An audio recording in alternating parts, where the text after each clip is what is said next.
Karachi, camped on the baking concrete outside a gleaming transplant center, Karachi's sick have come from miles around in desperate hope for a last chance at life. There, Dr Adeeb Rizvi provides free medical care to hundreds of thousands of people each year, providing a much-needed alternative to Pakistan's public health sector, which critics dismiss as chaotic, corrupt and vastly under-resourced. Rizvi, with a thatch of white hair as springy as his step, roams the crowded halls of his life's work every day from 8 o'clock in the morning until midnight or later, visiting the bedsides of patients, children, criminals, VIPs alike. At 79 he is fueled by love of his job, his enthusiasm evident as he recounts his 42-year odyssey from starting with an 8-bed ward to building one of the largest treatment networks in South Asia. The achievement cannot be understated.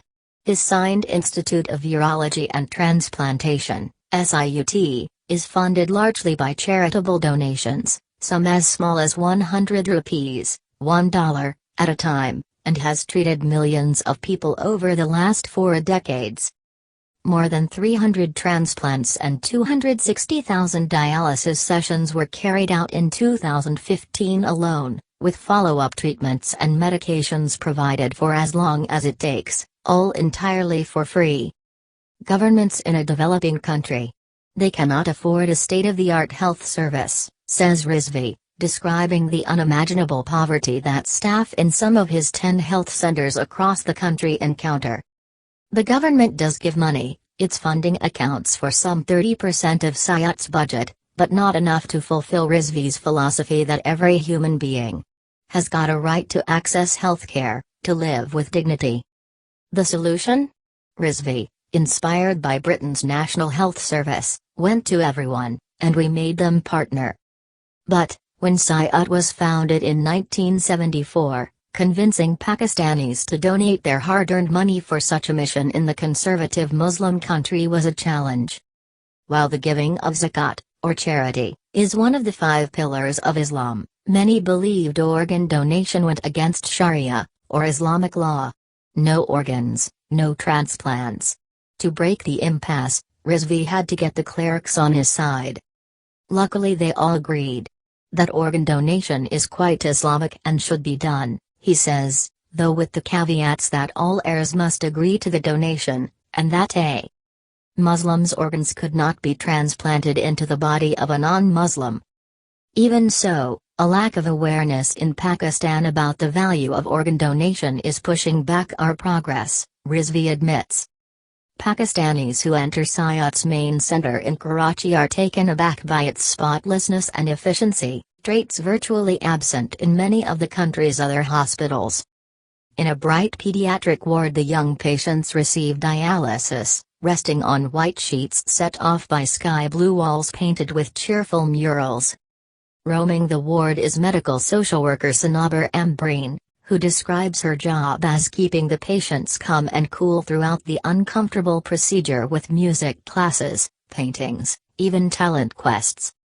Children face an added hurdle, coming to the hospital at least twice a week for hours on end can see them drop out of school entirely, she says.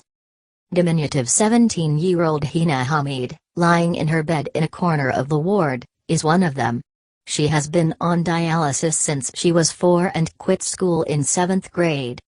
I wish I could resume my studies, she says, vowing to do so if she ever gets a transplant. I want to become whatever my mother and father dream for me. Several wards over, Ijaz Mushtaq lies chained to the bed, an armed policeman seated at its foot beneath whirring fans, as his blood rushes through the dialysis machine. Mushtaq is awaiting trial on so-called encounter charges, accusations of targeting police that he claims are false. His kidneys began to fail while he was in custody. Now he comes to SIUT twice a week for dialysis. This is a good facility, especially for the poor, he says. A patient like Mushtaq receives the same treatment as any other patient, including VIPs, Rizvi says. Same type of food, same type of bed. This, he admits, was difficult for some to accept, so difficult that he has received some threats, though he shrugged them off. We sit and talk to them and we just show them that, see this man, we are treating him, he is like you and me. Should I let him die? Bustling through the hospital, Rizvi insists he has achieved nothing yet, and vows to take on no less an enemy than cancer itself next, calling it doable. He brushes off any suggestion of retirement. My colleagues, they are working the same way. Most of them have become hypertensive, I have not, he laughs.